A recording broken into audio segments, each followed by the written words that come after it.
Ready? All right. We'll call the meeting of the Shenandoah City Council for February 23rd, 2022 at 7 p.m.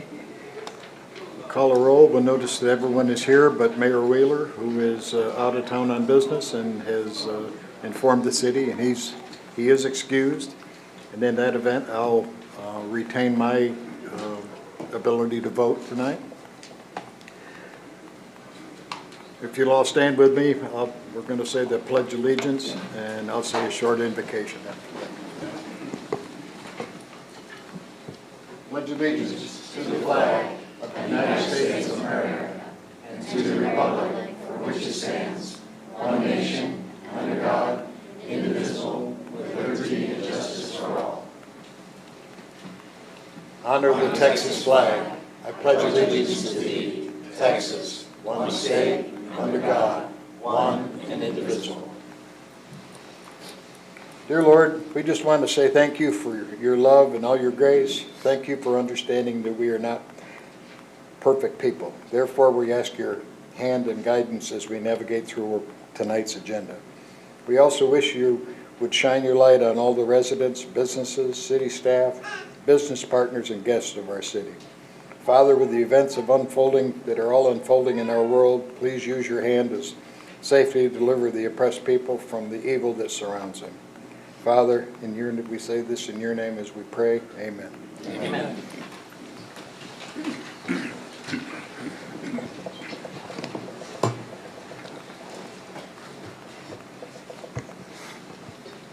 With that, we go on to item number 5, which is the Citizens Forum. Citizens are invited to speak for 3 minutes on matters relating to city government that relate to an agenda item or non-agenda items. Speakers are asked to stand up, approach the podium, and address the council, give their name and address before sharing their comments. Now, responses to the inquiries are limited by state law to a recitation of existing policy or a statement of specific factual information given in response to the inquiry. Any deliberation or decision by council shall be limited only to a proposal to place the subject on the agenda of a future meeting. And we've got several citizens that want to speak, so I'm going to take them in the order that they were given to me. First one is Betty Anderson.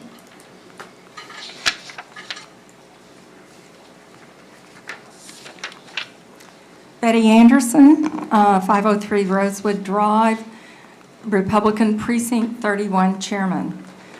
Precinct 31 presently has the only Election Day voting location of a total of 111 precincts in Montgomery County that limits signage at our election site.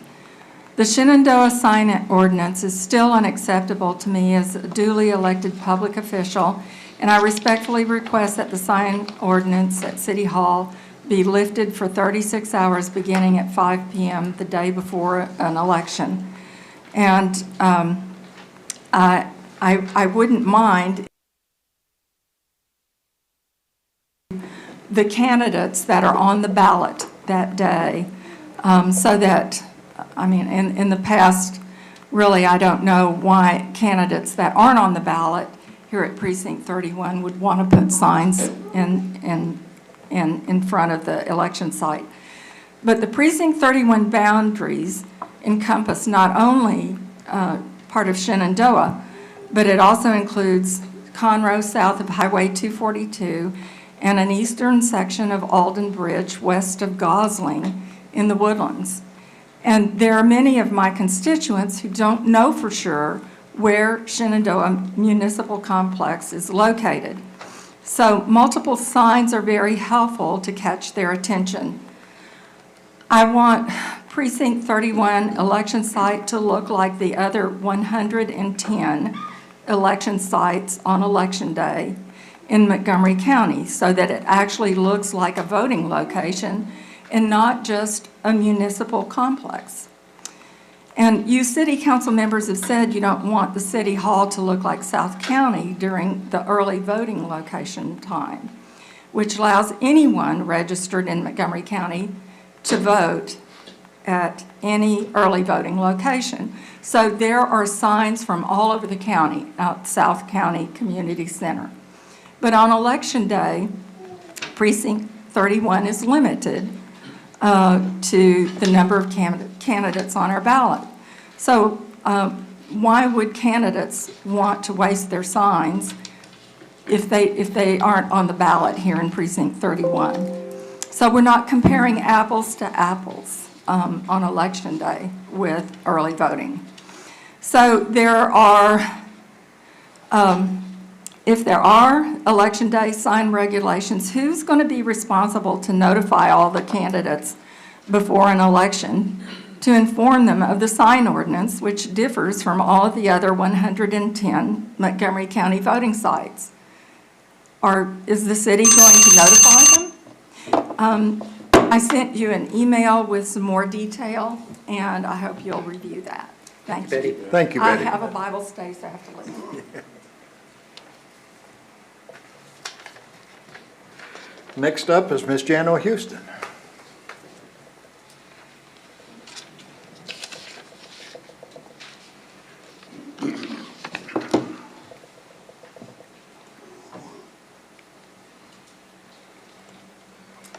Good evening. My name is Jano Houston, and I consistently reside at 502 Hickory Ridge Drive, right here in Shenandoah, Precinct 31. And you can tell if I'm home because you can come knock on my door, because sometimes I've got a lot of cars in my driveway and you don't know if I'm there or not. First, I would like to thank Commissioner Riley for listening to his constituents and commissioning the plan to review the feasibility of at-grade solutions that include right-hand turn lanes at the 4 intersections of Research Forest and Grogan's Mill. Thank you, Commissioner Riley, for considering an at-grade solution with no separation. This carries an excellent simplicity and a significant regard for fiduciary responsibility. And to be a good neighbor, I'd also like to thank Chairman Bunch of the Woodlands Township for bringing forth this issue in its latest iteration at the October 21st, 2021 Township meeting. Moving inward to the city, I would like to circle back to our discussion on November 17th, 2021. At that council meeting, Councilman McLeod rightly explained that it is the responsibility and the job of elected individuals to know the data and to understand the issues fully and to advocate for the residents in their city. I agree with his terminology and challenge to the council at that time to stand in the gap for the residents of Shenandoah. Therefore, tonight, I ask that a follow-up to that meeting occur with the City Council and that a strong and unequivocal resolution be put forth by the city. I'd like to just go through a quick timeline. The corridor that stretches Research Forest from I-45 to 2978 has been discussed multiple times since 2011, probably even before then. And in 2012, the city passed a resolution opposing an overpass involving a region to include Research Forest at Grogan's Mill. 2013, Commissioner James Nowak requested that the city reconsider that 2012 resolution. In May 2018, the City Council passed a resolution in support of an underpass at the 4 intersections at Research Forest and Grogan's. In September, there were multiple things happening that month in 2018. The City Council passed a resolution in support of to discuss the resolution that was supported for the underpass. A town hall was held.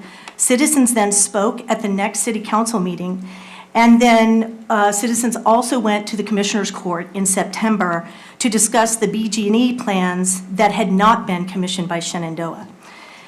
Those plans were based upon millions of dollars in cost and a demonstration that BGE's own data didn't actually really save any travel time. And so in 2018, near the end, it was scrapped. So what I'd like to ask at this point in time, since we've been through at least 2 administrators, city administrators, we've been through multiple city council iterations, and we've been through staff changes, I would like to ask the city council to join in the effort that Commissioner Riley is putting forth to put forth a strongly worded final resolution. And the last reason that I'd like to say that is Mayor Wheeler is not going to be our mayor in the next cycle, so that's a change. And the last thing I'll mention is the Strand Associates report in their appendices had a resolution from the city of Shenandoah. So these are important documents. Thank you for your time. Thank you, Janet. Thank you.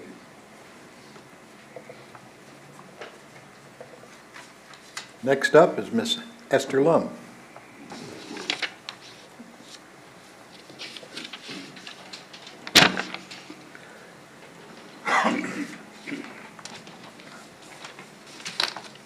Good evening, Council. My name is Esther Lum, 31 South Emory Bend.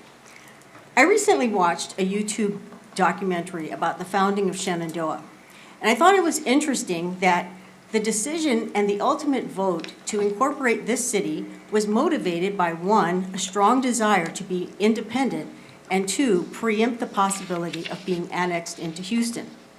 So I thought it was admirable to think that the founders of this city had that kind of courage and foresight. And today, we all benefit from that vision. The reason I'm bringing this up now is I want to strongly encourage this council to demonstrate a similar kind of foresight and courage in the area of spending. We have a $1.2 million surplus, and it's extremely tempting to find ways to spend this money.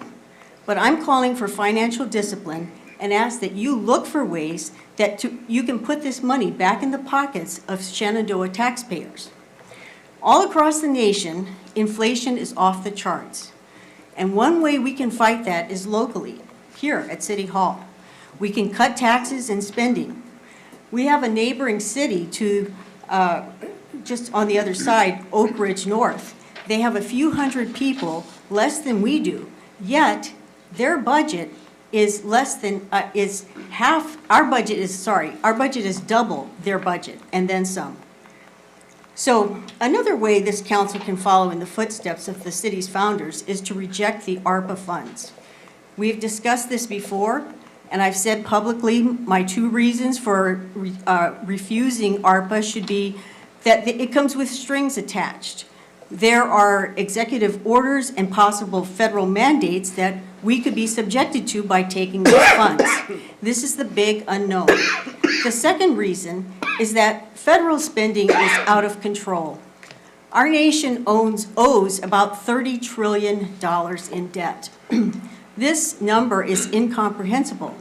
As I've said here before, for perspective, 1 trillion seconds measured in time equals 32,000 years.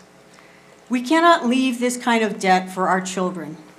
So if we refuse the ARPA money, as several Texas cities have already done, we can demonstrate that we have the same kind of courage and foresight that the founders of Shenandoah had. Thank you. Thank you, Esther. Next up is Ray Orzak.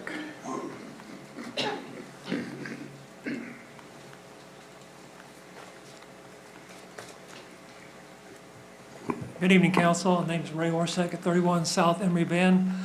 Briefly, we just want to comment on one of the items I saw on the agenda tonight for the extended hours permit for cats. I just wanted to voice my opposition to late hours permits for alcohol in general. I think a few months ago, a similar request came up for another restaurant here in the city, and I think it was generally determined at that time to not do that, not allow a late hours permit, keep things at midnight as a limit. So nothing against Cat's Deli. Hope they do well. Hope they prosper and do great in Shenandoah. But in general, I'd like to see the city adopt a program or policy or just a mindset that, hey, late hours is just not what we do here in Shenandoah. Thank you. Thank you, Rick. Thank you.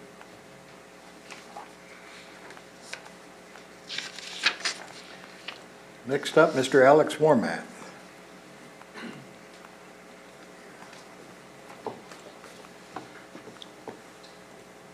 Appreciate the opportunity to speak to the councilman again. I want to follow up on Ray's comments just a moment ago. Tonight, you're going to be considering taking a vote on the extended hours permit requested by CATS. And, you know, planning and zoning has a lot of regulations in it that are well-designed, well-utilized, and well-thought about for the protection of the citizens of Shenandoah. That's what planning and zoning basically tries to do. Here we are given an exemption to what planning and zoning normally provides, i.e. that means we're losing some of the protections that we have. So when we look at the situation with cats, I got to admit, I enjoy taking a nice drink, a glass of wine, an occasional beer. I participate in that. But, you know, when you think about this, alcoholic consumption late at night only can lead to bad things. And that's just the facts of life. And here we are talking to approving that, endorsing that type of activity in an area that we already have significant traffic on I-45 frontage road north. And it's just not a good situation to promote. And it only leads to risk for our citizens and the passerbyers who drive through the city of Shenandoah at night late for people being intoxicated. That's not a good situation for us to have. I know that the City Council is taking steps to put a fine on, potential fine for an institution that serves alcohol, and a person might get intoxicated there. That $2,000 fine is trivial with regards to the real impact of what happens when that intoxicated person has a wreck and kills a citizen of Shenandoah, or kills a passerby who's driving through Shenandoah. So the $2,000 fine is trivial. It's the life that's at risk. And I know our police chief right here would a lot less like not to have to deal with alcoholic driving and arresting people. Last month alone, the city of Shenandoah's police department stepped out and made 5 arrests for people driving intoxicated inside Shenandoah. Every one of those persons are a chance of taking a life from someone else. We need to stop that, and I would seek your support in not approving the extended permit time for cats to serve alcoholic beverages on one of the most traveled pieces of roads we have. Thank you for your time tonight. You're welcome. Thank you, Alice.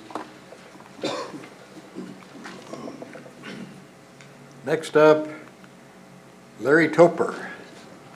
I believe I said that right. Close enough.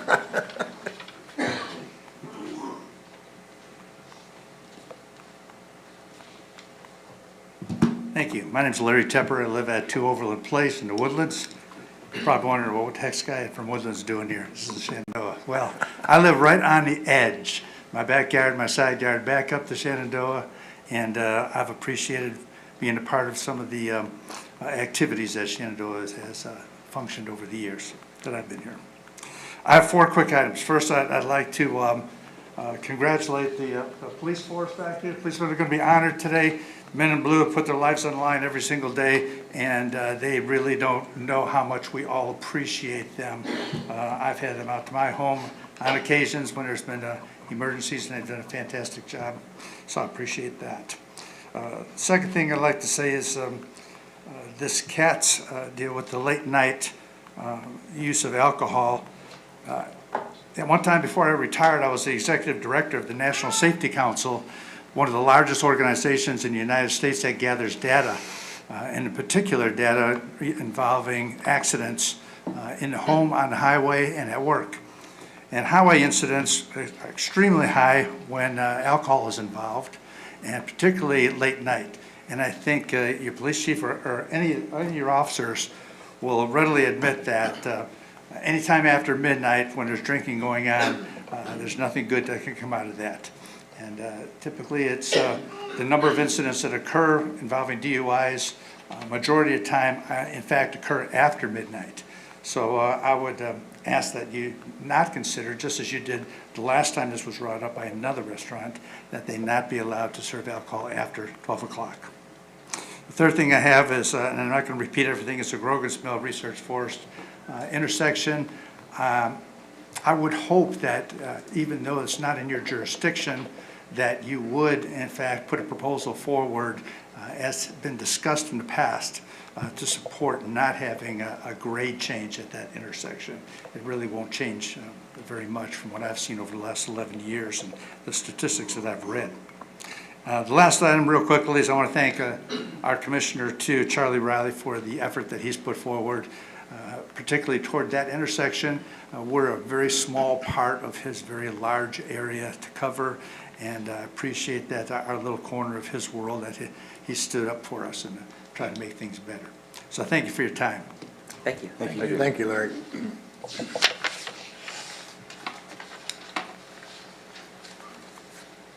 All right, and with that, we'll move into item 6, council inquiry. Yeah, I would like to go ahead and once again ask that we place on the agenda a resolution in support of the at-grade solution. I think that's an important thing for us to do, particularly considering our most recent resolutions don't say that, so. Kathy, I'll second that. Got it. Thank you. I have one. Bill, last meeting, there was some interest in ethics. So if you wouldn't mind going over some of the high points of how the state of Texas regulates elected officials in ethics. You mean the ethics that you're governed by? Correct. This city council is governed by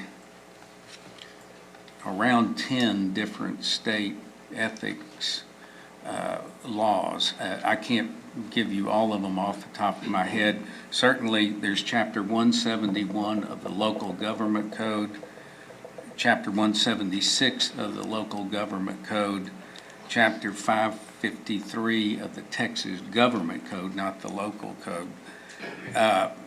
There's the House Bill 1295 that deals with ethics. And then there are the rules that you all have regarding the acceptance of gifts from any elected official, the limitations on that, and then there's others. I can't give you all of them. There's anti-nepotism laws. There are just about 10, 11, 12 different statutes that you have to abide by in terms of ethics. Thank you. All right, thanks, Bill. Ted, John? Good. What about employees? City City employees. Yeah, that's a great question. I believe it is Chapter 2 of the Employee Manual of the City of Shenandoah, and we basically adopt all of those that don't apply to elected officials, and we have an extensive ethics, that chapter deals with ethics for employees also. Thank you. Thank you. And we'll move along, and with that, we'll go to item 7, which is an update from Commissioner Riley regarding the Research Forest and Grogan's Mill intersection. Commissioner Riley? Come on, John. Yes, sir. You're not going to get out of this one either. Hey, it's always good to be here with y'all. Thank y'all for allowing us to come up here. We always enjoy coming to the city of Shenandoah. Now, what we would like to talk about tonight, you know, we've been working on this intersection with John and his crews, and we've been putting numbers together and crunching numbers and re-crunching numbers, but I asked John, you know, I told the folks in Shenandoah we were going to do something, so let's do something. So I've asked John to design the right-hand turn lane off of Research onto Grogan's Mill, and that's what you're looking at on that display up there. So John and his crew are working on putting that together, making sure it fits, making sure we can make everything work like we want to. But while we were doing that, I've also asked him the right turn lane that we put in a couple of years ago off of Grogan's onto Research, the acceleration lane was just not there. Wasn't enough room. So we've designed that to extend that along with this first project that we're doing in this phase of this intersection. Now, I don't want anybody to think this is all we're going to do. I just want to be able to do something in a phase. And so this will be the first phase of what we're trying to do at this intersection. I think, John, I think we've talked about this, and correct me if not, we're looking at the westbound Research putting the left turn lane off of Research onto Grogan's. That will probably be the next thing that we look at doing.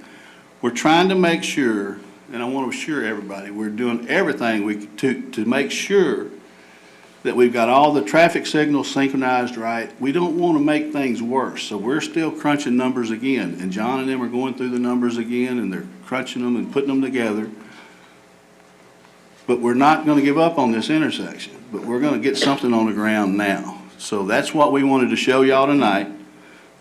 Again, citizens of Shenandoah, Woodlands, don't think this is just it. This is just the first phase. So that's what we're gonna get started on. As soon as we can get our construction plans, we will start working on that and put that together and have it on the ground. And that will make a great improvement, just that one right turn lane. So that's what we're looking at right now. So if y'all got any questions, John can answer them. Charlie, the light synchronization, would you probably go from New Trails down? and We'll then- go from Gosling Road as far All the way, back, okay. and we're working with Commissioner Nowak and his crew that's done all this signalization, and they've got them synchronized to do certain things at different times and different ways. So that's what we're all looking at. We don't want to do anything here to make it worse. I mean, if we make it worse, we haven't done anything for anybody. Right. So we're gonna make sure we get everything right before we pull the trigger on, but we know that the right turn lane, that's pretty simple to do, so we wanna get that down there now. Can I answer that too? Yes, sir. Talking about the signals, we've been working with Montgomery County Traffic, that group, that they manage all the signals in the county that are not in the city of Conroe. And so we've included their models and how those signals are synchronized along research from I-45 west of Gosling through this intersection. And so we're going to be in sync. The signals will be in sync even after this work is done. And right now, the surveying is finished, so we'll start the design work and should be in construction up to Commissioner Riley, but probably the summertime. As soon as you get the construction. And so we'll see some construction activity probably in the summer. Any other questions? Well, I've noticed the one at I-45, that I noticed a lot more congestion there, so I timed it. I sat there in the parking lot and timed it. And it seems like they went from, I think, 40 seconds down to 20 seconds for each one. I think they've shortened it, with the exception of the Woodlands research going east and then north, which is still at 40.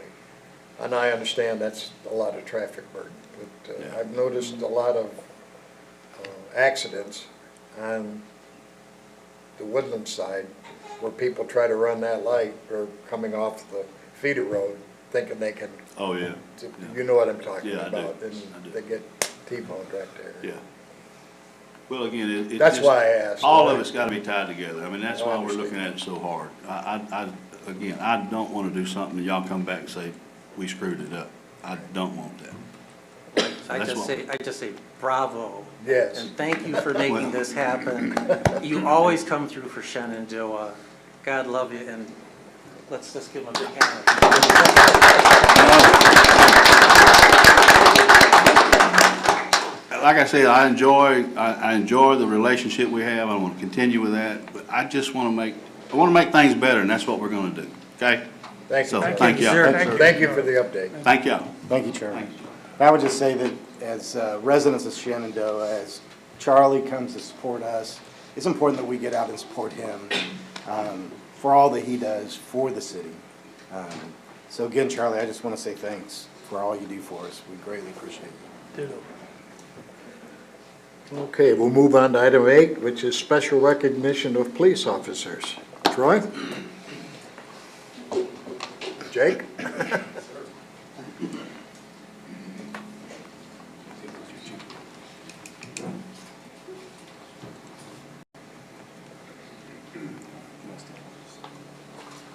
All right, folks. Before we get started here, I just want to recognize a situation we all just became aware of here within the last hour. Our police family comes from a lot of different agencies, a lot of different departments. Until recently, most of our folks that work for us have worked for other agencies previously before joining us. And we have a couple officers here who previously worked out in San Jacinto County in different capacities. And they're doing a great job for us here, and we've been blessed to have them as part of our police family. And earlier today, within the last few hours, we learned that there was a San Jacinto County deputy with the Precinct 1 Constable's office that was murdered while working an extra job in Houston. As we all are aware, it's been a very tough couple months in the Houston area for law enforcement, and so I just ask that we take a moment of silence briefly here to to honor that fallen deputy.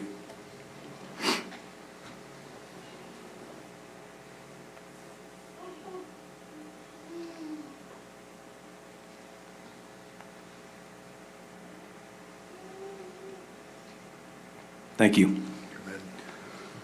I just ask that you keep that family in your thoughts, and you know, our officers are going to be, they're going to continue on with the mission, but this is, you know, a former coworker of theirs. So we just ask that you keep them in your hearts, please. So we're here tonight to recognize several officers for largely performance in 2021.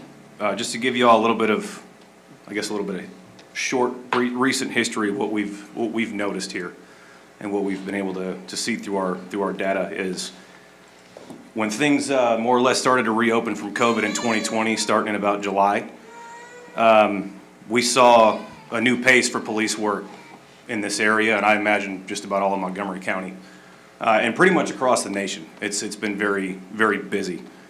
And so with that being said, we've made some different adjustments to, you know, how we patrol and where we patrol and when we patrol, and it's resulted in some pretty substantial accomplishments. And so we're very proud of what the department's done as a whole. But we want to recognize some officers tonight specifically for what they did. But before we start with that, I just want to give you a couple brief highlights of what we had come up in 2021. So first of all, we had the highest amount of felony arrests in the department's history as far back as we can track electronically, with 239.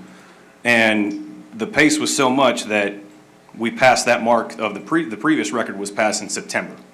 So we had 4 months left to go in the year and had already surpassed the previous high total, which was in 2020. The highest amount of misdemeanor arrests with 271, highest total arrests of 510. And we also had we heard some folks speak about the concerns about DWIs tonight, and we had the highest total for department arrests and DWIs since 2012. So highest total in a decade for that, and our officers were out definitely enforcing that issue. So the first recognition we're going to do is for Officer Jennifer Genovese. Come up, Jen. So I'm going to speak real briefly on what these are, what the summary is of what we're doing here. But each one of them is receiving a commendation from the chief. And what a commendation is for our department is for a highly credible accomplishment to bring honor and recognition to the employee, the police department, and the police profession as a result of training, devotion to duty, or service to the public. So early in 2021, our chief set a goal. He said, we have a couple motels in this area that are causing us some problems. We got some folks that are strategically operating criminal activity out of those areas, and I want you all to go out and get after it. And that's exactly what Jennifer did. She has made she's set a bar as far as enforcing a couple of these problem spots for us. Out of that felony arrest total, she had the #1 mark for the department with 35. And she had the highest total arrest for the entire department in 2021. So we're very proud of her for that, and she's receiving her commendation for tonight for that.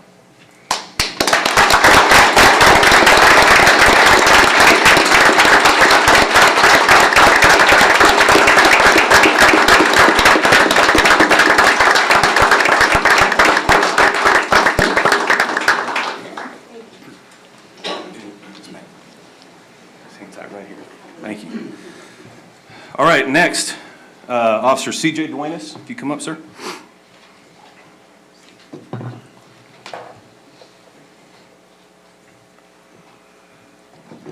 So C.J. started with us in 2017 from San Jacinto County. He's been phenomenal as far as his work on patrol. 2021 specifically, he led our department in misdemeanor arrests. He finished second in total arrests with 53.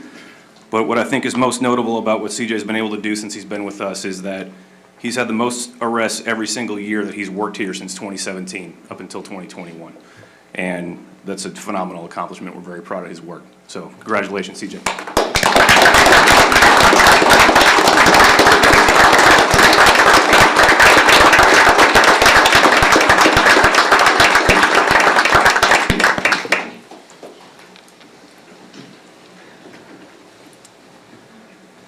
All right, next is Officer David Swetnam.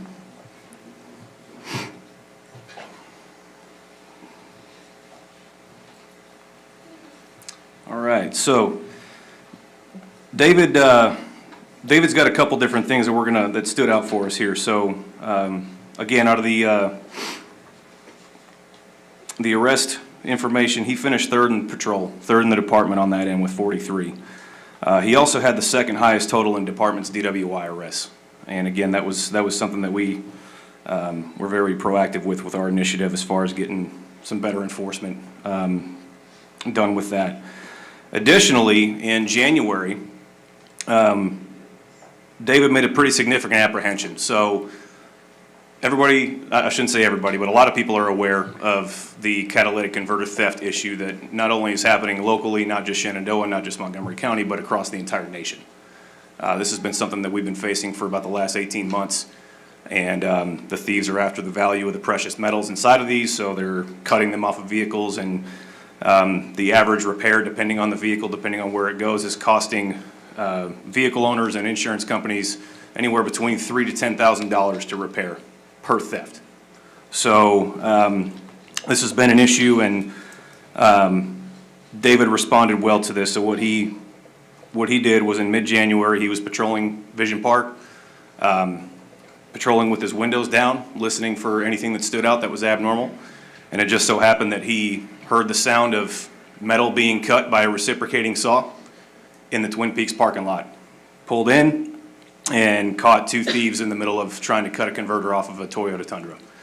And so this more or less was the first of several apprehensions that we've had for that type of crime. And we're just happy that he started the snowball for getting some justice for some of the victims here locally. So we're very proud of David and his accomplishments. Good job.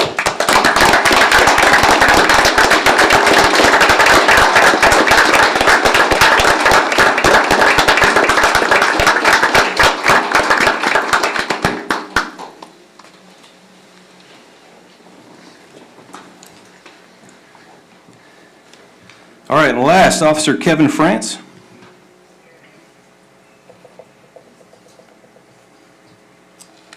So Officer France has been one of our veterans on patrol. He's been with us since 2014, correct? Yes. And so this is a little bit different theme. So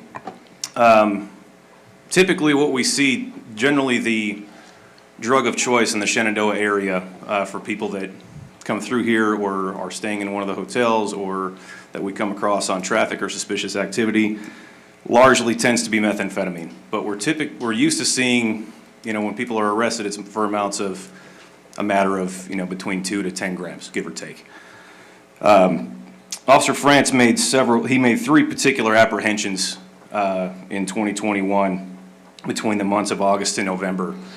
And the total weight of those 3 apprehensions was 269 grams, which was almost 2/3 of a pound. So for this area, that's very significant. What we know about this area also is that when people are using that type of drug, they're tending to steal property from people that live here and visit here and everything else. So we're proud that he disrupted that flow of narcotics through our area, and that definitely stood out. So congratulations, good job, kid.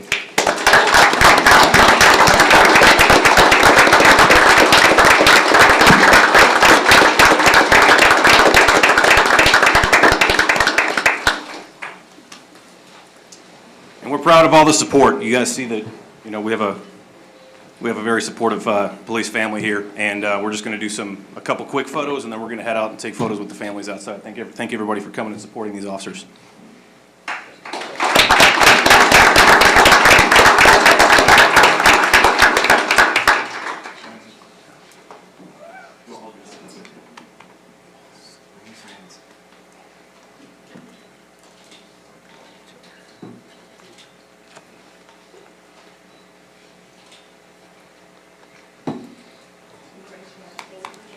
Troy and Jake, don't go yet. Congratulations, guys. Don't go yet. Congratulations, everyone. We appreciate all of it. I just wanted to say that we're just so proud of our Shenandoah PD leadership team. We've got the right guys in the right place. There isn't one of you that I haven't done a ride along with. And we're just so pleased with everything you guys are doing. You get after it, and we knew you would, because that's what we expected from you all. So I just want to say thank you so much for accomplishing your mission. Thank you, I appreciate it very much, but really, it's the team, it's everybody working together, and I appreciate these guys so much. They coalesce around you guys. Thanks. I appreciate it. Thank you. Thank you. Thank you. And with that, we'll move to item 9, which is an update regarding the Wellman Road School Zone. Mr. Russell Schaefer from the Quest Academy would like to come up and address us.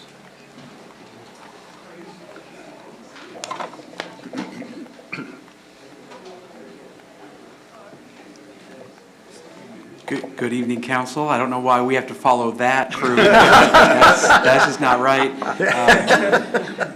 I start with my regional superintendent, Mr. Robert Riggs, and I'm campus director Russell Schaefer. You're training the next generation. That's right. Members of City Council, good evening. Thank you again. My name is Robert Riggs. I do serve as area superintendent for Quest Collegiate Academy. But before we talk about maybe some of the traffic-related issues, I do want to kind of give a bigger, broader perspective of kind of who Quest Collegiate is and who we associate with. But Quest Collegiate Academy is an open enrollment charter school here locally in the Shenandoah community. But we're part of a large organization called Responsive Ed. And our home office is located in Louisville, just north of Dallas. But what's very interesting about Responsive Ed is that we've been around 22 years. And so we've been serving students across Texas in an open enrollment charter format for that period of time. We also have 75 different schools across the state of Texas. So if you can kind of envision anywhere from Amarillo to El Paso to the Valley to East Texas, we've got campuses everywhere. We offer 6 different models of education. Here locally in Montgomery County, we have Woodlands Classical down in Research. We have iSchool High in partnership with Lone Star College. And we now have Founders Classical Academy right up for 1488 that we're currently building a building. We will be serving over 1,000 students, K-12, in the next couple of years. And then we were very fortunate enough to buy the Christ Community property 2 years ago. And so when we bought that property, we were able to move Mr. Schaefer's campus from Willis down to Shenandoah. And so over the last year and a half to 2 years, we've absolutely loved being in this community. Both he and I are residents of Montgomery County. We live here locally, but we found it to be a tremendous blessing of the opportunity to be part of this community. And so his campus has flourished. Initially, when he was in Willis, we were running about 150 to 160 students. That was the capacity of his building. And so now that we've moved down here, we've been able to double that. And so we're kind of getting that threshold of maxing out capacity at the current campus of about 350. But we also understand with growth, there's lots of opportunities to serve our neighborhood families, which we do. Yes, we serve students throughout Montgomery County as an open charter school, but we also are aware that at times after school, we do have after school pickup. There is a little bit of congestion on Wellman Road. And so he and I talked about that initially 2 years ago, of how we needed to devise a very strategic traffic plan that would accommodate his families as well as not really create too much of a burden within the community as far as neighbors across the street. And so I know that Mr. Schaefer's worked hard with Chief Dunlap on that, and so he's here to address some of the things that he's done in the past and things that we're still doing to hopefully resolve that issue. Thank you. Absolutely. So as you can imagine, dismissing 361 children at the same time is a unique deal. I guess we're pretty proud of the steps we've taken to improve how it goes. Right now, we dismiss at 3:20, and by 3:35, literally 15 minutes into it, we're down to about 3 kids. So it happens in a hurry. We accomplished that a couple ways. At 3:10, we released the walkers and the bikers.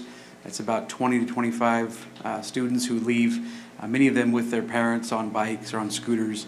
And so that first wave goes while all the parents are still stagnant.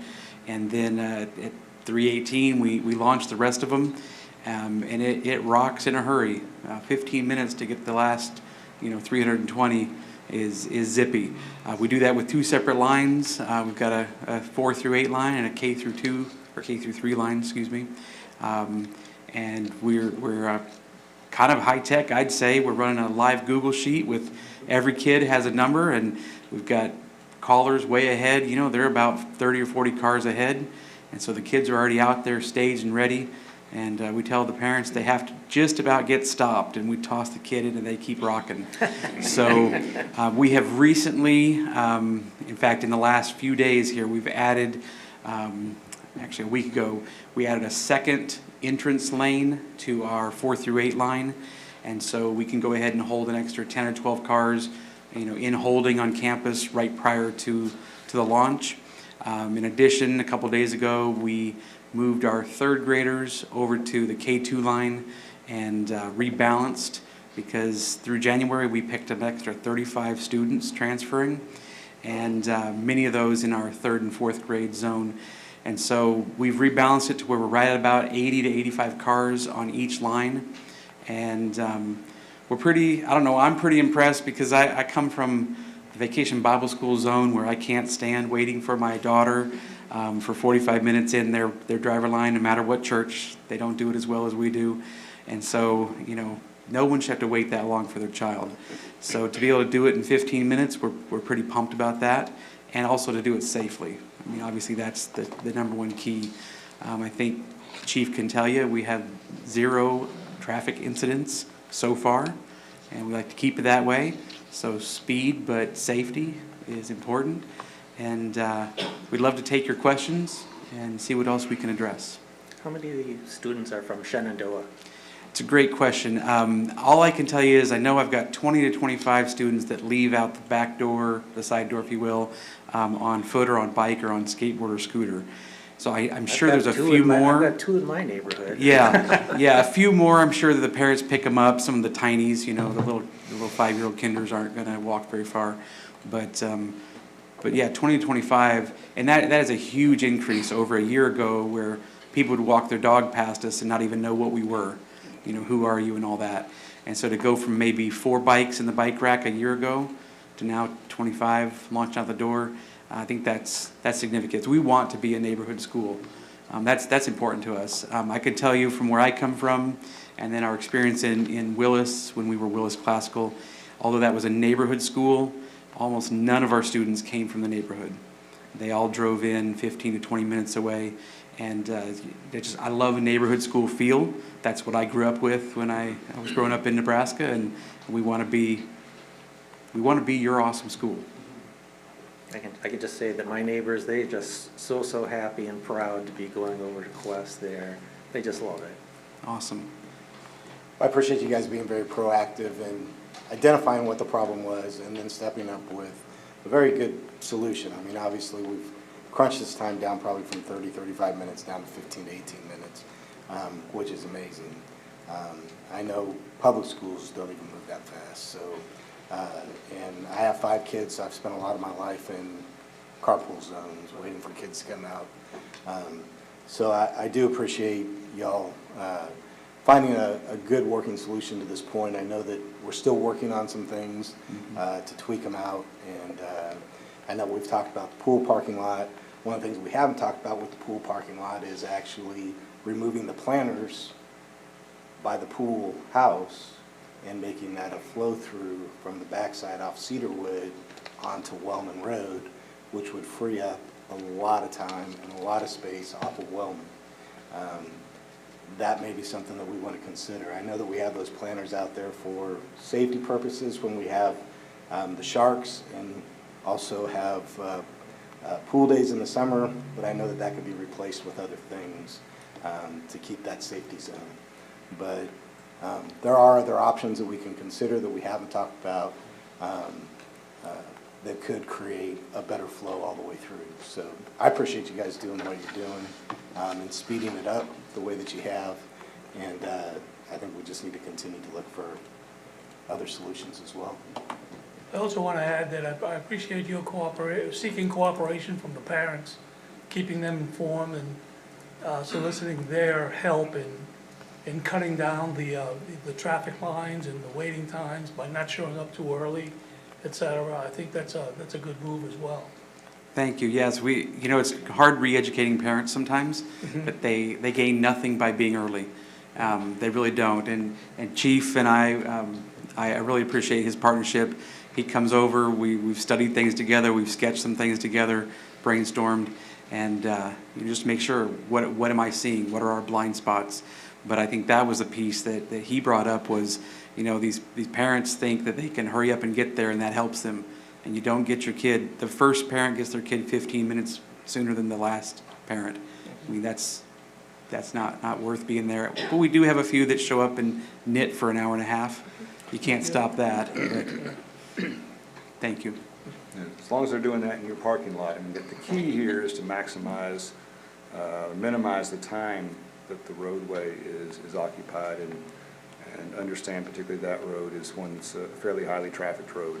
So I do appreciate, I think we've made some great strides. I think there's more to go, and I do appreciate, I will reiterate others, working with Chief and working with the city, but we definitely want to make sure that nobody's blocking the road or impeding traffic. So. Absolutely. I can report for the last 2 days, and I've monitored when is the last car off of Wellman. So yesterday, 3:25, we had all cars on our property, no more street, and today it was 3:28.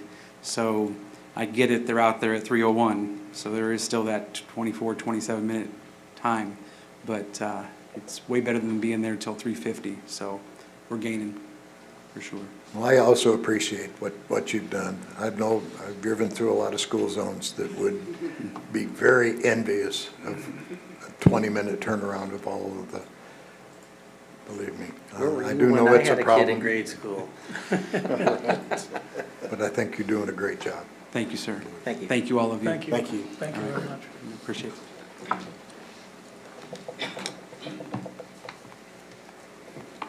Next is item 10, Mayor Wheeler's favorite MDD report. And for good reason, too. There was no MDD meeting this month, but in January, we discussed solutions for parking at the toddler park and get feedback from City Council, which they've been given. And MDD also approved additional funding for the Vision Park Detention Pond project. All of our other projects from the current year are well under design, and the Holly Hills Trail Park is under construction. ACP water lines the bids have all been awarded, and going down the list, David Memorial, I guess I should have had Charlie here for that too, but we're making significant progress on David Memorial, and Conroe has approved their share of the funding, and the commissioners, including Commissioner Riley, are working on the funding, and we do expect this to be under construction in the summer here. So intersection improvements at I-45, these are all bundled together now, and they're under really Commissioner Nowak's purview right now. That's it. Very good. Next up, I'm going to switch the order. I'm going to move to item number 14, which is a presentation of a final report regarding the proposed zoning regulation amendment for Planned Development District 14, because this should become ahead of item 11, I believe. Jackie? Correct, Council. For consideration for you tonight is a zoning regulation amendment to Planned Development District 14, which Council has previously seen and would probably be familiar with the project, the Woodlouse project. It's a multifamily development with a commercial component, and it sits along I-45, David Vedder, and David Memorial. The components within the zoning regulation amendment for consideration are listed in the agenda pack. And specifically, there is a request for the retail reduction of square footage from 15,000 square feet to 5,000 square feet. There is a removal of a restriction of personal services and banking within the zoning district. There is a added agreement to the pilot ordinance based on 15,000 square feet of retail space. There is an increased building height on Reserve A, which is a commercial reserve along I-45 and David Vedder, from a single story to a two-story. Updated language regarding the city impact ordinance and a future agreement for a point of sale on the multifamily. And then also a reduction in the minimum square footage of each of the multifamily units from a minimum of 900 to a minimum of 850 square feet. The Planning and Zoning Commission reviewed this during their January and February meeting and do recommend approval of the zoning regulation amendments for consideration.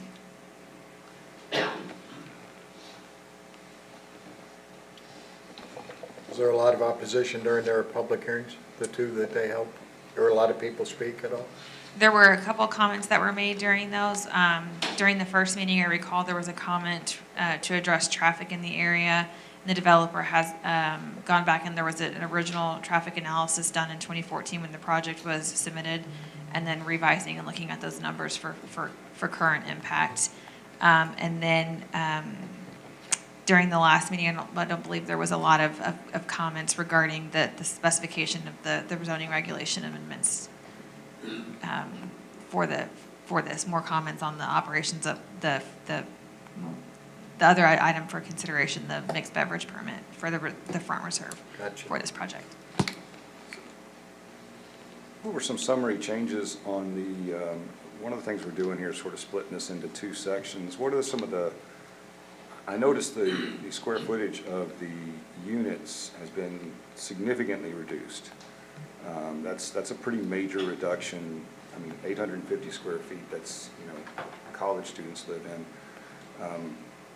And particularly when you include patio and balcony space to be part of that living space, what other changes, significant changes were made to what would be the section, the multifamily section? The number of units prescribed in the zoning document, I think, are a maximum of 285. The developer did come back and advise that there's a happy median between the number of units that can be seen in the design of the building with the contained parking, and I believe that number is reduced to 225, is where they're proposing to be. So with reworking the building and maximizing the number of units that's financially feasible for the project is where that 850 square feet came in, the reduction on some of those units. How's it going to change the market rate? Is the developer here? They are, if we've got specific questions, yes. You want to open the public meeting? I was going to say we could open it. We'll open the public hearing at 7:58. Does anyone wish to speak on that? You want- Yeah. Oh, Esther? Esther, yeah.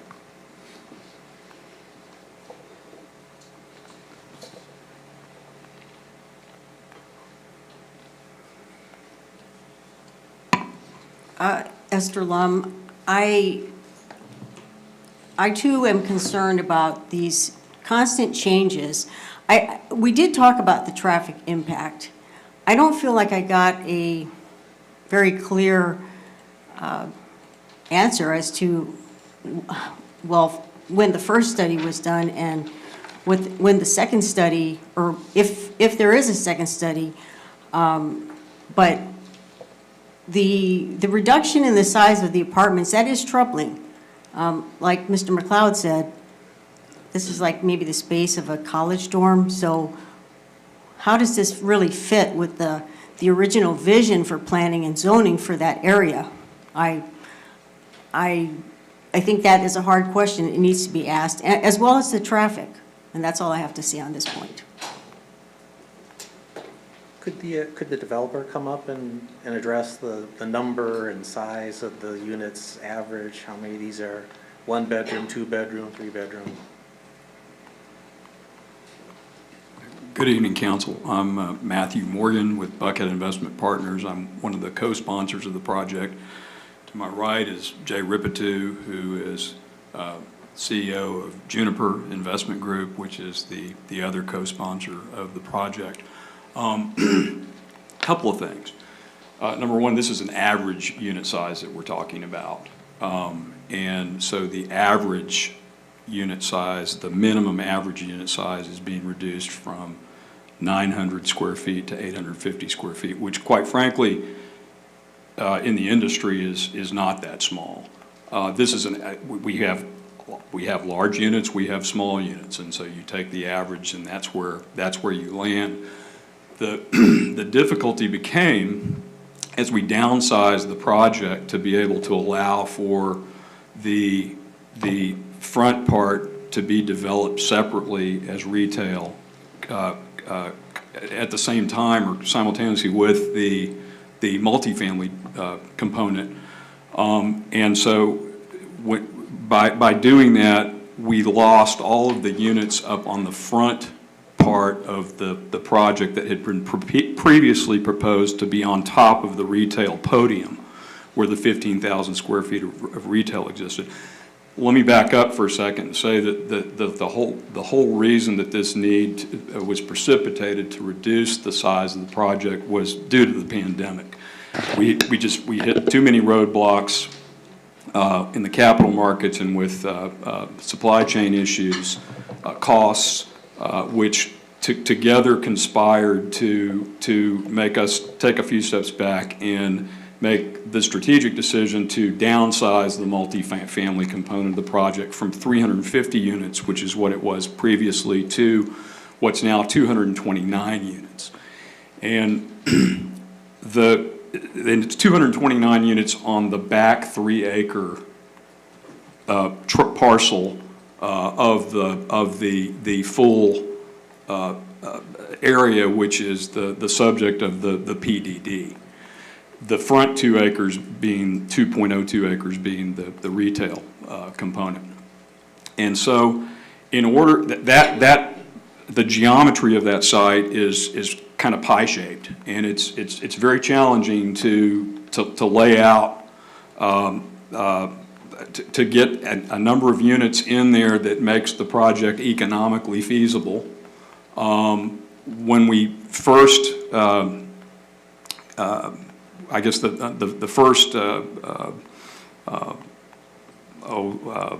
iteration of the PDD contemplated 285 units, and as hard as we tried, we could only get 229 units in the wrap configuration that's remaining in the back. And so we were trying to push it higher. We couldn't.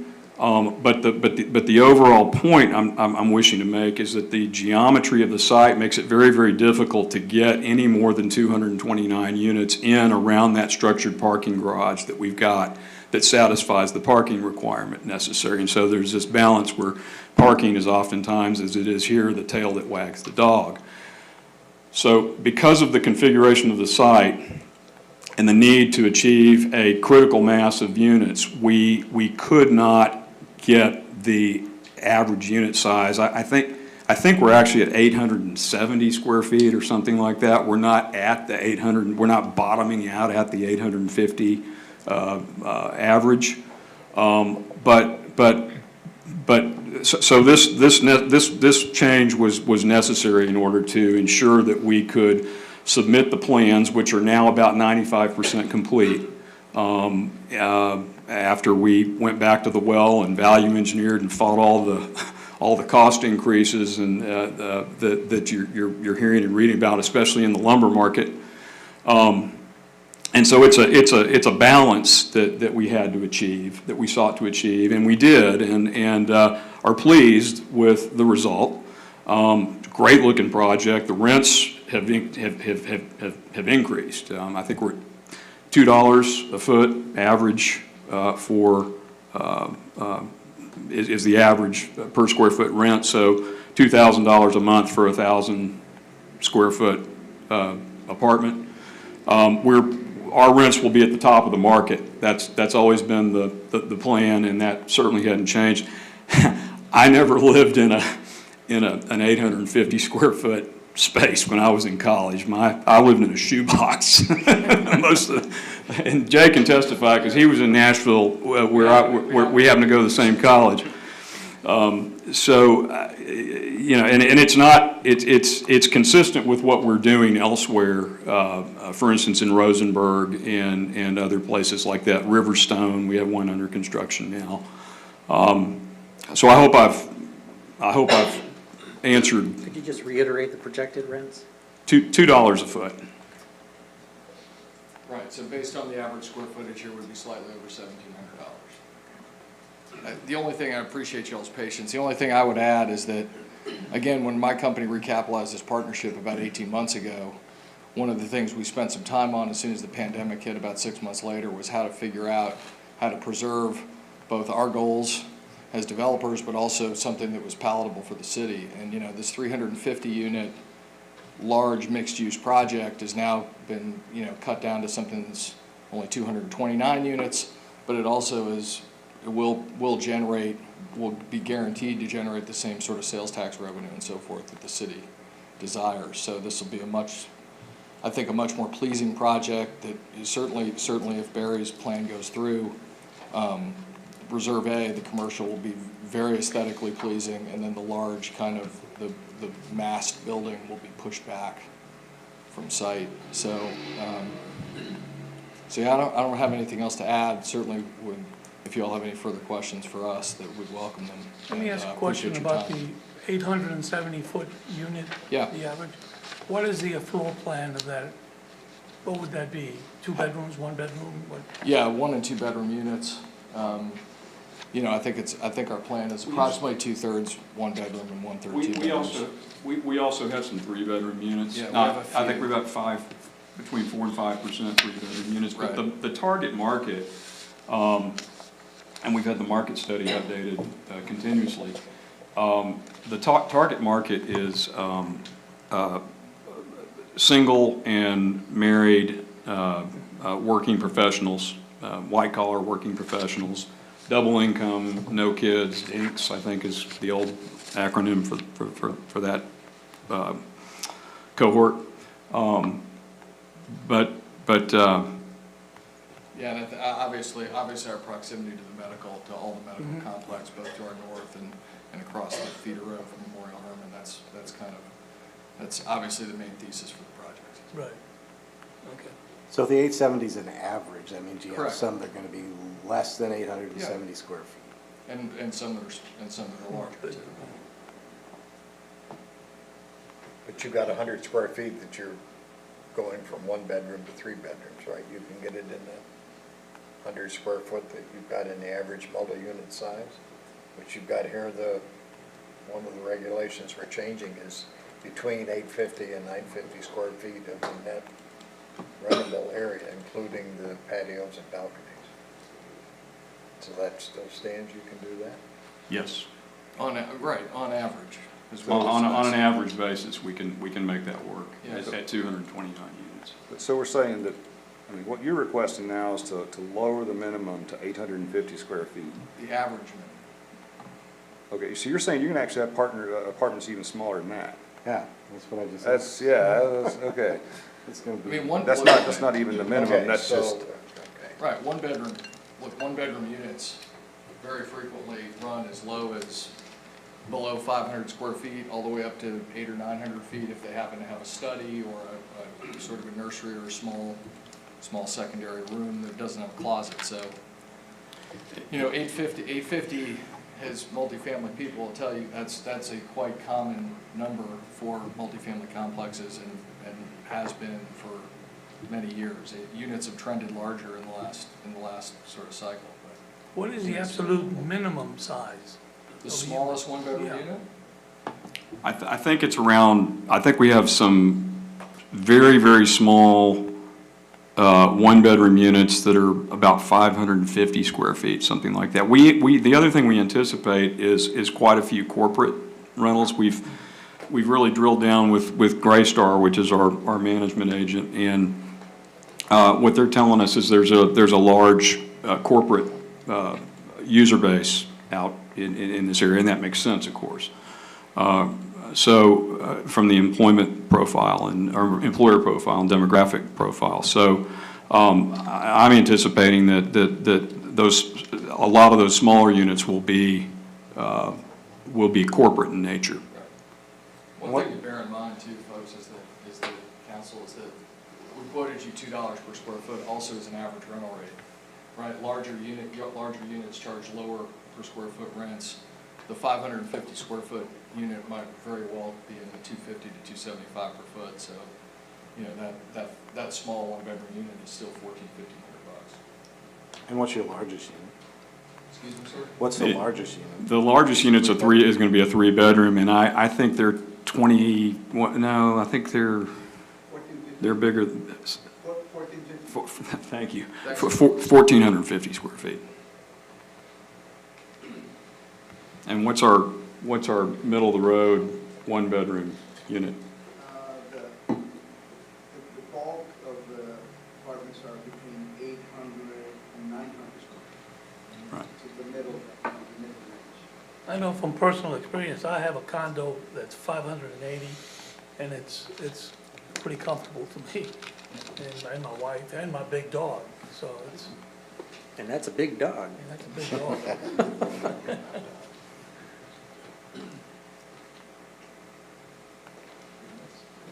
So rents are still gonna be between, I mean, I think last time you were here when we had this discussion, we were looking at rents being somewhere between $1,650 and a little over $3,000. So we're still in the same neck of the woods. The rents have actually increased since then, and they have to, because it's a function of what's going on in the market. It's gotten so expensive to build these things now that unfortunately the residents are paying the price. It's just like it's housing inflation 101. His range is a safe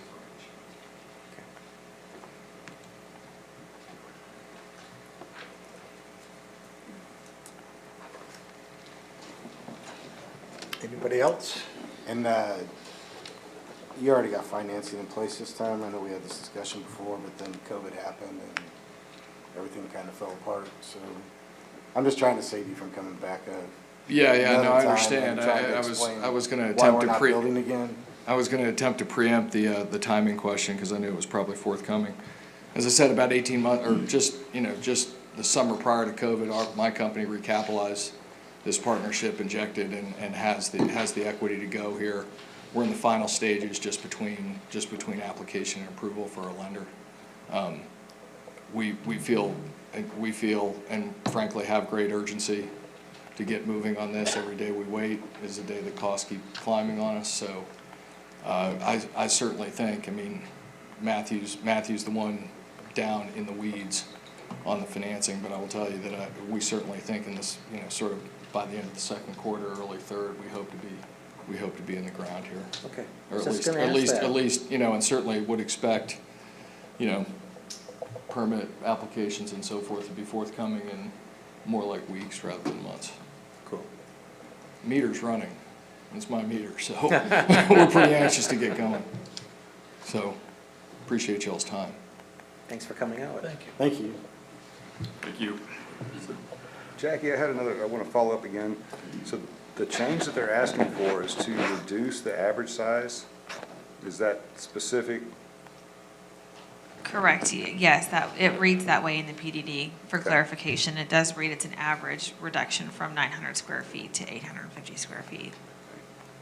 We need to move to something different. All right, we'll close the public hearing at 8:12.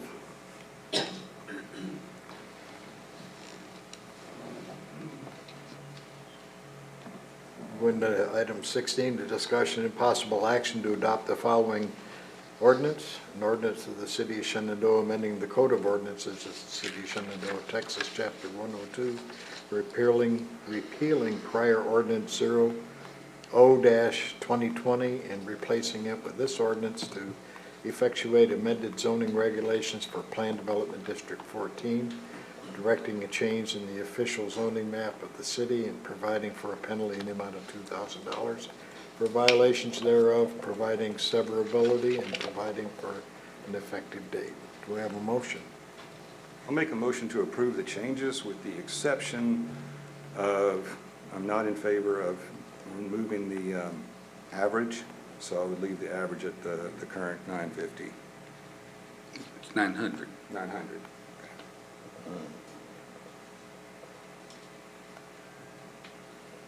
Have a second? I'll second. Any discussion? What will the 950 do to the development at this point? 900. 900. Well, it's gonna put them back to the drawing board, is what it's gonna do.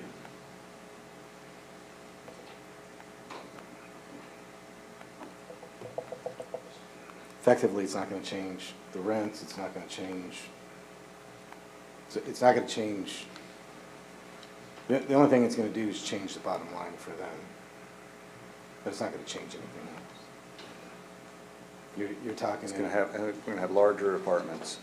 Well, keep in mind, we're talking about an average, we're not talking about all the projects, all the apartments being the same size, so we're talking about an average here, which We didn't have a minimum, did we, in the previous PDD? Just the number of units at 285. Well, I meant the square footage. The way that it currently reads in the PDD, it was a not a minimum.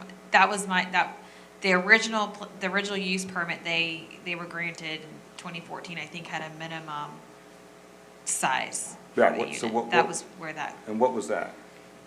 That's what I was trying to get to, is make sure we have the same minimum size. Do we not know, have what that is? I can look it up real quick.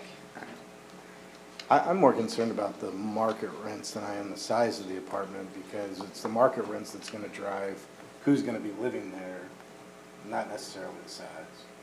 And if the rents are not, you know, if the rents aren't strong rents, then we're gonna have a lot of riffraff. Right. If the rents are strong, then we're talking about having executive type people there. And I think that's, and professionals, and I think those are the type of projects, if we're looking at apartments, that I would want to see our city take on. Not necessarily, you know, for 50 square feet, and again, that's an average overall.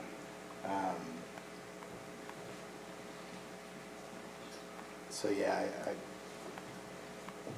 I don't see that average is going to change the demographic that would be here. But I think we're talking about just the PDD, amending that, not what happens afterwards. That's what I was. Well, no, but it's a PDD that drives that.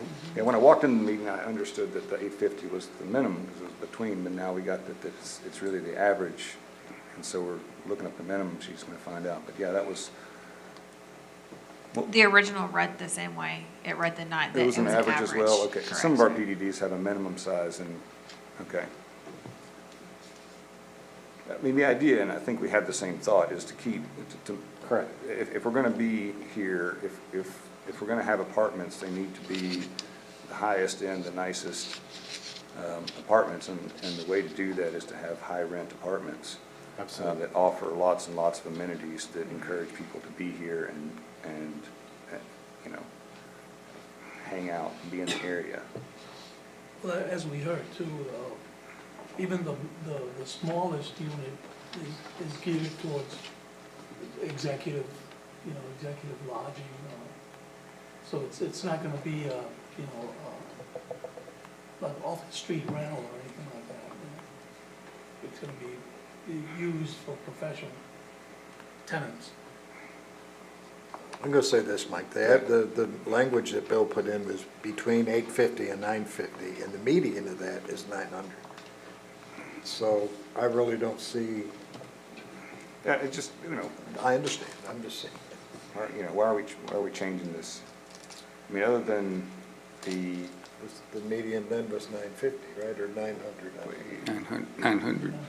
Well, I think the primary reason it's being changed is because the number of units of apartments overall got changed from the original PDD.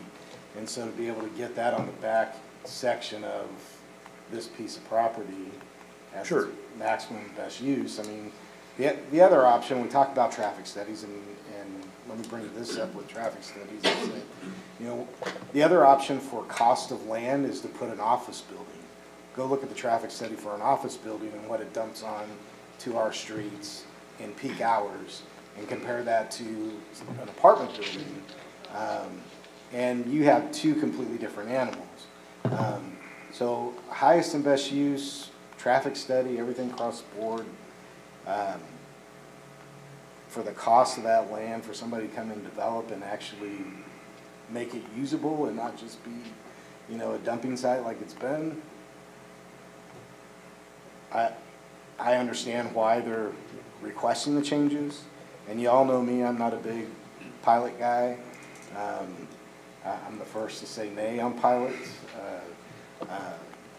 The only reason that I would agree to this pilot is simply because of the structure that's being changed here and moving to 5,000 square foot commercial. Then in this case, we're still accomplishing what our goal is as far as having that as an RC, zoned RC. Even though it's reduced in size, we're still having the support of you know, and we know that Katz is gonna bring in, you know, the volume, to make up the tax difference, so, but at least this gives the backside of that if they don't, then, you know, we still have a saving grace that's what it costs, so, but I understand your concern, Mike, and I'm with you. I was concerned about size as well, and that's why I was asking these questions also.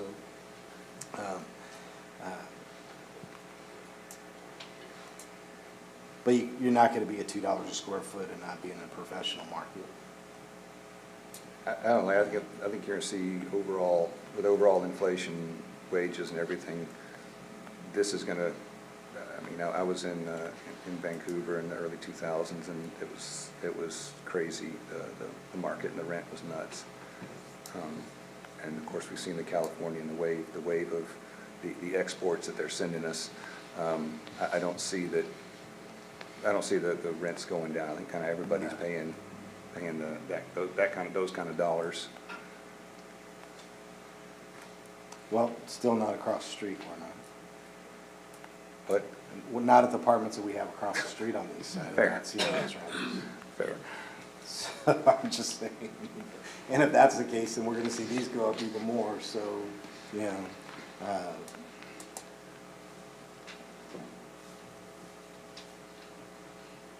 So if you don't want to amend your motion, we can go to vote and see where we end up, or you can amend and. Okay, all in favor? Aye. Aye. All opposed? Nay. 2-2. I think that was 2-3. 2-3. Awesome. So it fails 2-3. So I would move that we would approve the resolution as proposed. Second.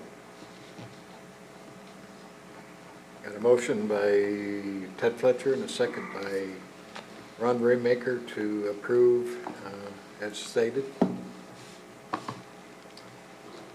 All in favor? Aye. Aye. Opposed? Nay.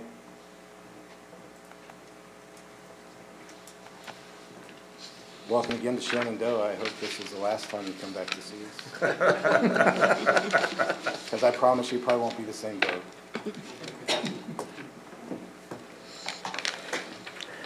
Thank you, gentlemen.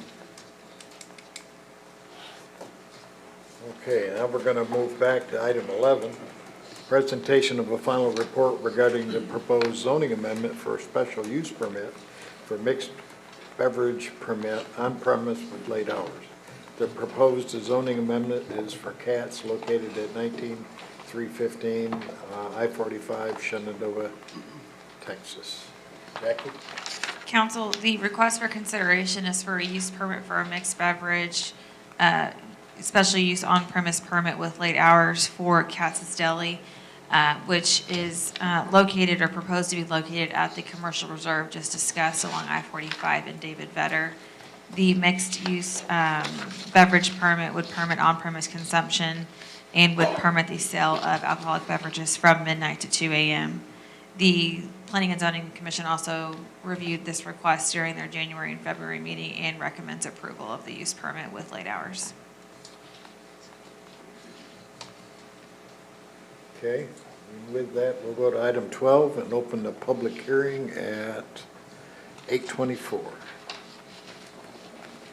Does anyone wish to speak? Esther?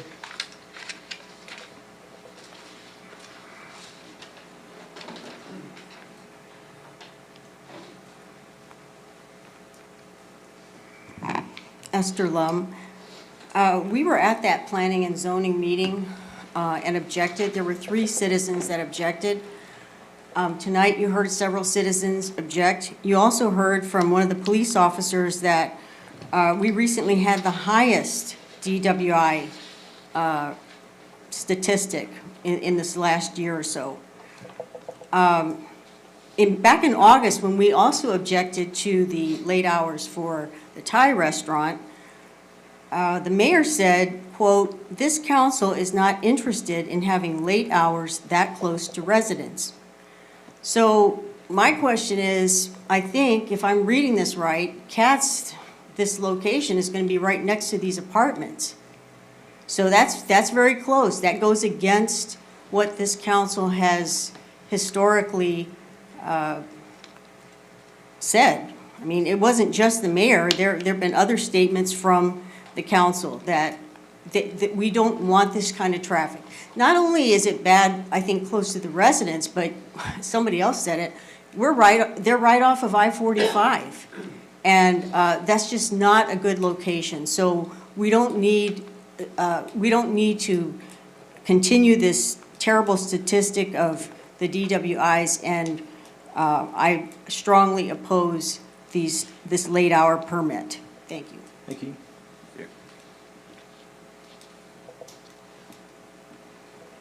Anybody else wishing to speak? Alex? Thank you. I know these are hard decisions for you guys at times. I know you take them all with heavy weight sometimes. I know you take some of them home at night at times. Some of them are easy, some of them are not easy. Well, none of them are easy, right?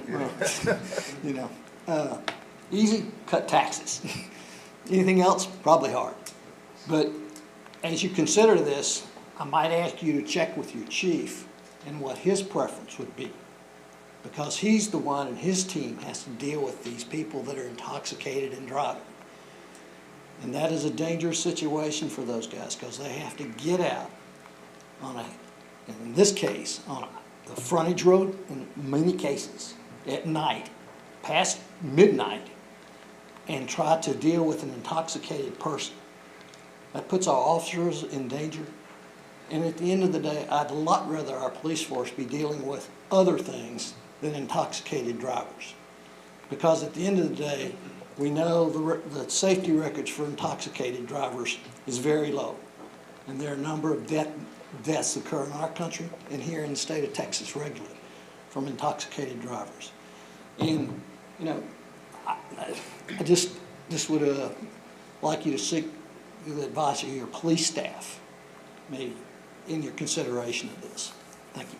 Thank you. Thank you. I'd like to say that everything that the citizens have said is true. I mean, that drunk people and everything, but I think we're talking about a restaurant, not a pub or a bar that's open till 2 in the morning and just has people all over the place.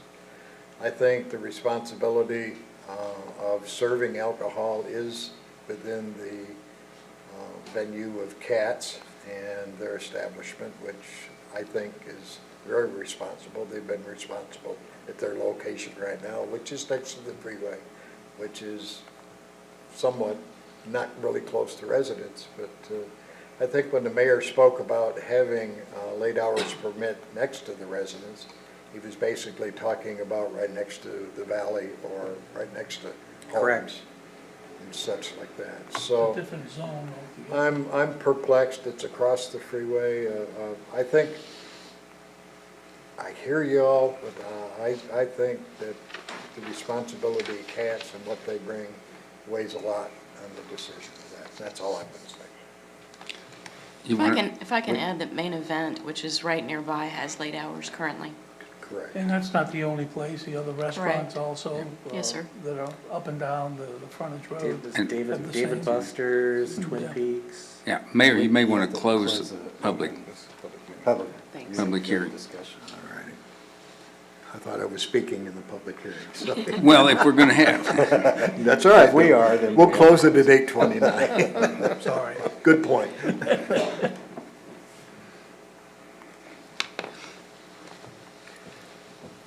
So then we'll go to item 13, discussion and possible action to adopt the following ordinance, an ordinance of the city of Shenandoah, amending the Code of Ordinances, Chapter 102, granting a special use permit for a mixed beverage on-premise permit with late hours for Cat's Deli, located at 19315 I-45, Shenandoah, Texas, providing for a penalty in the amount of $2,000 for violations thereof, providing severability and proving providing an effective date. Do I have a motion?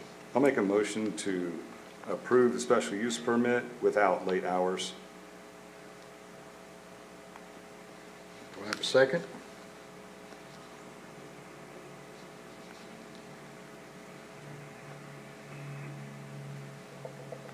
Motion fails for lack of a second.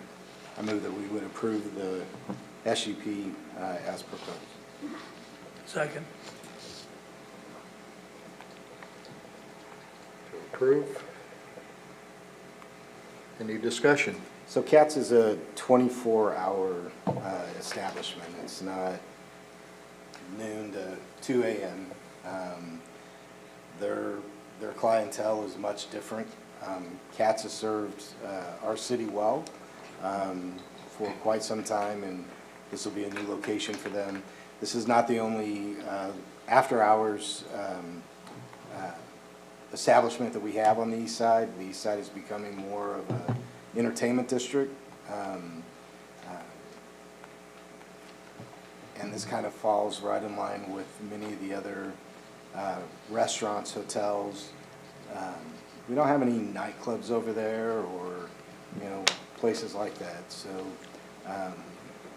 and with Katz's mode of operation, 24 hours, and I agree with you, Charlie, this is a personal responsibility that everybody has.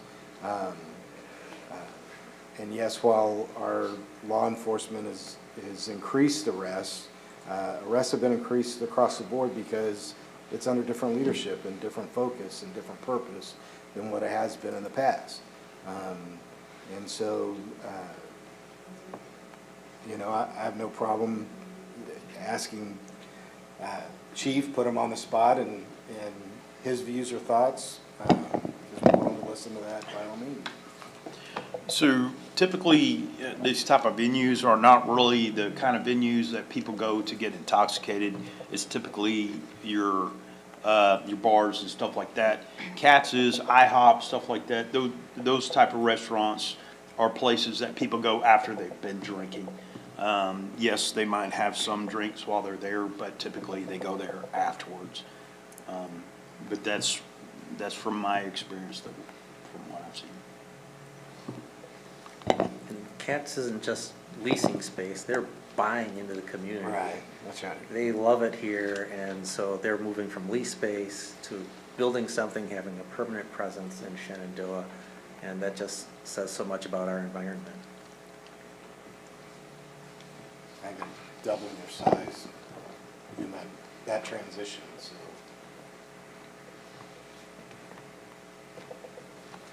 You know that Mr. Katz doesn't throw his money away.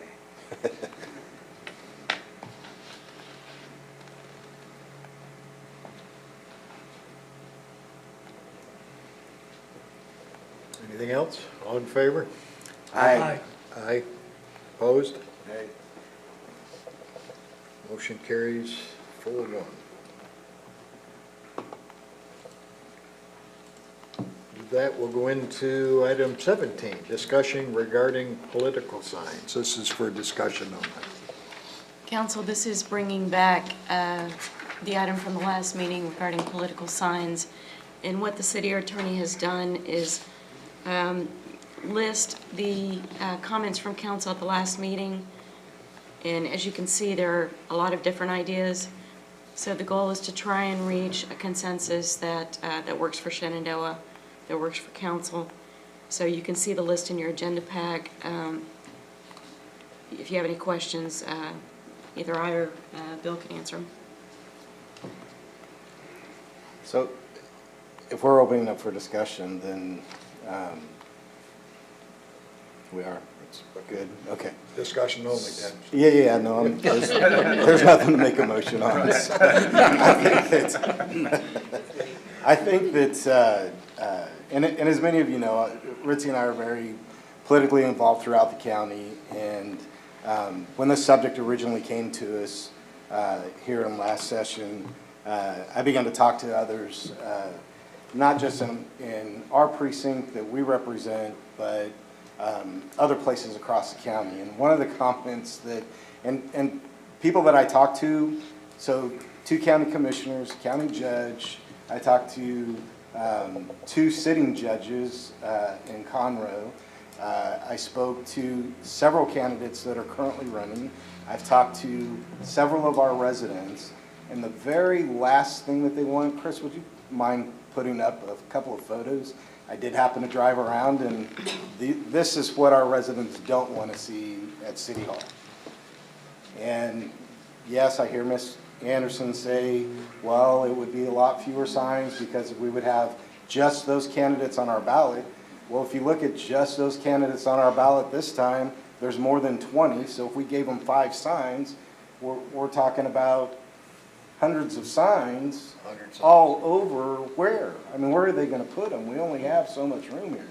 And I could tell you out of the other 110 precincts, the comment that I consistently got was, I wish we had an ordinance like you did to stop this nonsense. We have people that are afraid to come and vote because when they drive in the parking lot, there's a barrage of all these signs and it becomes very confusing very quickly. And then if they don't park in the right space, then everybody just mobs them on their way to try to go in to vote. And I don't think that's anything that we want to represent in our city. Let me read just a couple of posts that, that we've gotten regarding this matter. As far as changing our ordinance. One just flat out no. The other one, library is overrun with signs, it's ridiculous, keep the 1 sign per candidate. Another post is, nope, don't like all the signage chaos. If a person doesn't know who they are voting for by the time they get to the polls, do you think 1 million signs is going to make a difference? Nope, just clutter. These are our residents saying this. Exactly, it's just chaos. It's just a distraction, an eyesore. Our city is better than that. Absolutely not. We do not, and this is another resident, absolutely not. We do not need any more signs. Looking at a sign doesn't tell you what the person stands for. No amount of signs can change a person's mind or who they want to vote for. And I know that we all received an email today that said, you know, that the precinct chair would go back to Montgomery County elections and request that, you know, we would remove the city of Shenandoah from being the polling place. And I could tell you that she has absolutely zero authority to do any of that. When I was talking to the commissioners, they said that's our job, that's our choice. And if somebody thinks they're going to do that, especially taking it out of the city of Shenandoah, good luck. So, look, we don't need the chaos. It creates division. It creates things that just don't represent us. And when you have the majority of the other precincts saying, I wish we had these kind of things in place, don't change it. We've totally set the example, and I think that's where we need to be on. Yeah, and I've heard very similar things from other people who have to wade through signs in other areas in their precincts. So they'll drive by ours and say, that's where you vote? And I'm like, yes, and that's so nice, it's so relaxed, and so, yeah. And besides, we don't have a whole lot of real estate. Right, we have little to public put up so many strips. signs. I'm okay with longer hours, I think I said this last time. I think longer hours makes sense considering our location. It gives people time to set up beforehand, gives them a little bit of a break. They're not having to chase things. But I'm okay with that. That's kind of my position. I was kind of thinking of the longer hours and the 2 small signs. Again, if we have I 25 think- people that are out voting, that's 100, or 25 people on the ballot. This that's is 100 true. signs. That's, yeah. And more signs, I mean, look, are we going to allow our residents to put more signs in the yard, more than 1? Yeah. Are we going to allow our businesses to put more signs in the yards, more than 1? Then why as politicians should we? Yeah. That makes no sense to me. I think the 1 sign, I think the longer hours gives them a little bit of time. They don't have to chase things down. You brought up the question of whether we allow any larger signs. You know, I don't know. 18 by 24s. I mean, again, I think like everybody says, by the time you roll up to your voting place, you know who you're voting for. After seeing all the signs that have popped up on where Glorious is going to be, it's like, wow, they're big, they're huge. Exactly. And it's like, no big signs. No big signs, yeah. And if you notice anywhere that there is a for sale sign, they're all the big signs. Right. Because they're almost likely bandit signs. Hate to say, but that's probably true. So are we generally in agreement to do the longer hours and one sign? I would say that's what I would want to come back with. Yeah, I think so. I think Okay. that's where I'm at. Okay. I think we just leave it alone. You know, the Well, current problem says they gotta get it, they can't start before 5 PM and it's gotta go out at 7 AM. But yeah, So noon, I think, would be. Well, it's. so we're 1 saying PM. come in at 1 PM, that's fine. 1 to, yeah. 1 to 5 the next day after the election, is that where, Yeah, it's, the way that's or one, written you could do out? 1 to 1 if you, I mean, what do you, I mean, is that what you were saying? But I think 1 to 5 is fine. Most people pick up their signs right Yeah, away. pretty quick. Yeah. Or somebody does it for them, I know. Right. In my case in campaign, I've had people pick up the signs. Well, at and they're 5, sitting in my basically at front 5 door by o'clock, the we time say, they're done. we're gonna scoop them up. Anybody who pays for signs gets them picked That's up. right. Particularly with this, the cost this year, right? Especially the stands. Yeah. $1 a piece. Okay. You good, Kathy? Got it? Yes, sir. Item 18, discussion and possible action to ratify the accounts payable for January 2022. Do I have a motion? Move to approve. Motion by Ted Fletcher, second by John Escato to ratify the accounts payable. All in favor? Aye. Opposed? Carried and so ordered, 5-0. Item number 19, our second citizens forum. We've only got one citizen. I guess you want to speak. I got two. Come up, Alec. This is not controversial at all. No. This is a compliment to Stacy Newsom, who works for our city. I was in the planning and zoning meeting. I go to that with some frequency.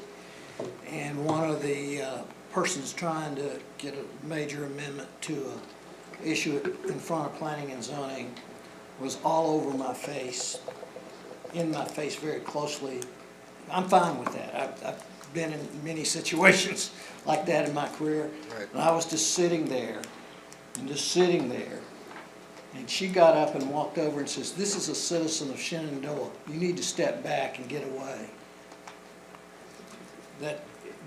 She took the initiative to step forward for the citizens of Shenandoah who were present at that planning and zoning. And I wanted to thank her for that and recognize her for what she did.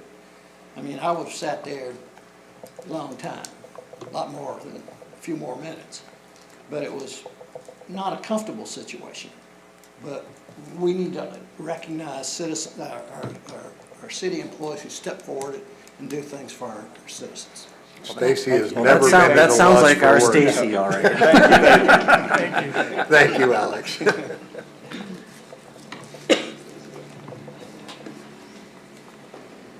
That brings us to item 20, City Administrator Report. Council, I've got a few for you tonight. Many of you are probably aware of the fire this past Saturday at Living Earth. It was a significant fire, a mulch fire. One of our operators, Adrian, was called to the scene, and he was helping them identify who owned the hydrants, and it was the city of Conroe. Unfortunately, those hydrants were not working. So we offered our hydrants nearby, but the hose length was too far away. So they ended up connecting to the hospital's hydrant, and that worked. The hospital is on Conroe water. Fortunately, that hydrant was working. They're not on Shenandoah water. So just Living Earth is also not in the city limits, for clarification. So there's been some confusion about what water source the hospital's on and how that fire was treated. So just to clarify, and I want to thank Adrian for being out there and using his expertise to help assist the firefighters with that fire. Secondly, Arbor Day is coming up March 5th, so not this Saturday but the next, and it's 9 a.m. to 12 noon over here at the Public Works Building. And then finally, City Hall is going to be a polling location next Tuesday for the primary elections. So if you come up to City Hall, parking lot's going to be full. So that's all I have. Thank you, Kathy. Thanks, Kathy. Brings us to item 21, council inquiry. We'll start with Mike. Yeah, I think I'm good. I'm good. John? Yeah, I'm good too. So is that actually really a concern of somebody's as to whose water we use to put a fire out? In the court of Facebook, yes. Yes, sir. Facebook, yeah. Honestly, that's got to be the most ridiculous thing I've ever heard. We're gonna be ridiculous. concerned about water and emergent. You're concerned about water after the fact, not in the middle of it. I heard they were even panning our fire marshal who's got nothing to do with it. It's ridiculous. I will address a couple of things that came up in Citizens Forum, just so it's on the record. So first off, we can talk about ARPA funds. So if we reject ARPA funds as a city, everybody needs to understand that that does not go back to the federal government, that goes to the state. And if you think the state's gonna spend it any better than we are, you're absolutely wrong. There is no returning ARPA funds and making a statement that, you know, here you go, here's the money back. We're not gonna, you know, this is gonna go against our national debt, because it's not. The money's already been distributed, it's already been spent. If we choose not to use those funds, our residents lose out in those projects that the city is proposing to use those funds for. And then also have to identify that, you know, when we go through our audit and we've identified that there's, you know, a $1.2 million surplus, it's not like we just added $1.2 million into our budget in February when that budget report or that audit comes out. That's a year-end audit, which would have been October. And so those funds during that time were allocated the way that they were supposed to be allocated, as we had decided back in August as we were going through our budget workshops. So it's not like, you know, we have this extra $1.2 million where we're going to go spend it.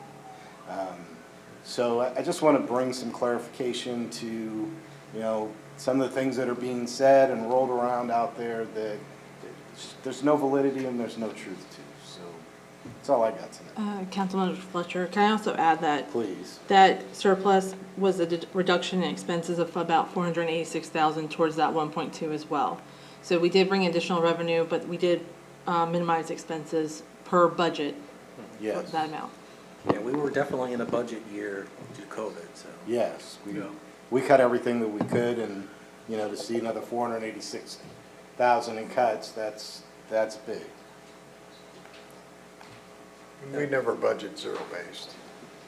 We never have. No, we're always line item. I'll just add on to what Ted was saying is, I'm not gonna add to our taxpayers' burden by not taking on a project that we could with the ARPA funds, and instead passing it on to my taxpayers locally here. So I'm just not gonna do that. Yeah, I might add that the projects that we're targeting those funds for are essential projects that would have come out of our budget anyway. And so it's being put to the use of the city. So if you're for giving back the ARPA funds, you're for raising our taxes, period.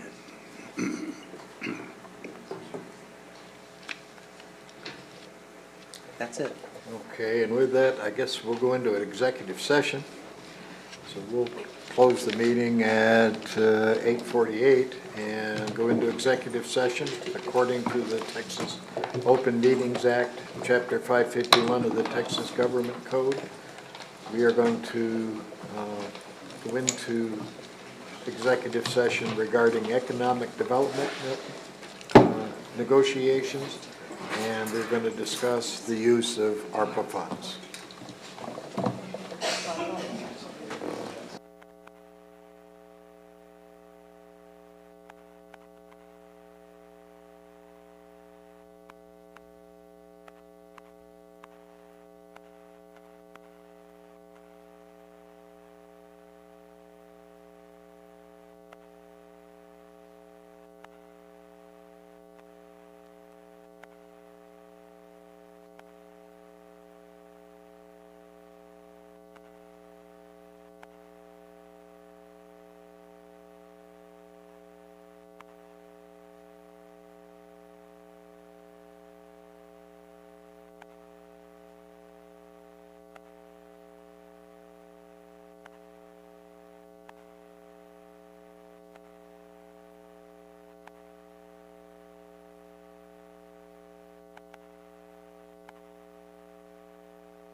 I fixed that parking garage.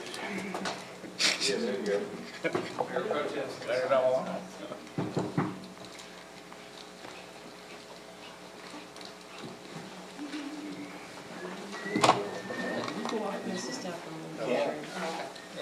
He's filling out the. Oh, Nobody's ever tried before. That's the emergency. No, that's all.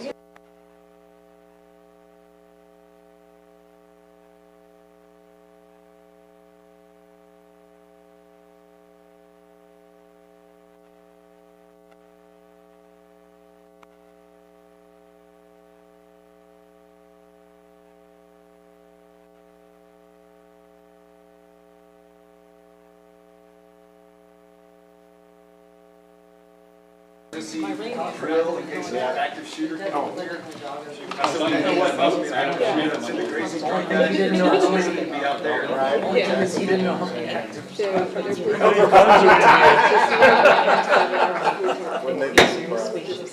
Okay, we'll reconvene the meeting at 9:10. For the record, no action was taken in executive session, therefore we'll adjourn. Thank you. Thank y'all.